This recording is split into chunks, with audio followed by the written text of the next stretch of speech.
Involves finding two angle measurements A and B with equal reference angles, and the same for C and D with equal reference angles, and they must be in adjacent quadrants. So the four angles I picked were 135, 225 degrees, 330 degrees, and 30 degrees.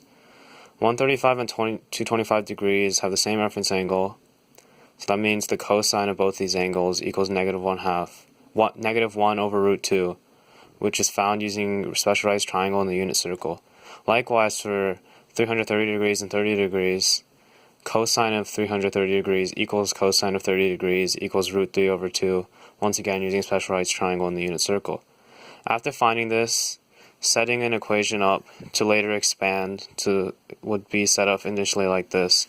After expanding the equation, I got cosine squared theta minus root 3 over 2 cosine plus 1/2 cosine theta minus root 6 over 4 equals 0.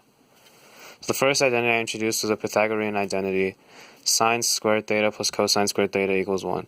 By subtracting sine from the left side, I got cosine squared theta equals 1 minus sine squared theta, and I was able to replace the cosine. Next, for the second identity, I used cosine of theta equals sine 90 minus theta. I was able to replace both the cosines in this instance.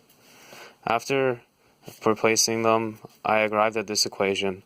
1 minus sine squared theta minus root 3 over 2 sine 90 minus theta plus 1 over root 2 sine 90 minus theta minus root 6 over 4 equals 0.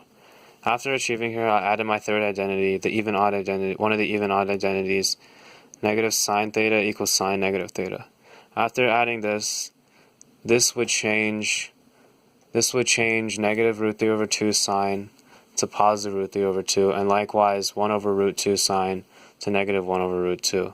This would give me my final trigonomic equation to equal 1 minus sine squared theta plus root 3 over 2 sine negative 90 plus theta minus 1 over root 2 sine negative 90 minus theta minus root 6 over 4, which satisfies requirements with having these four angles as the solutions.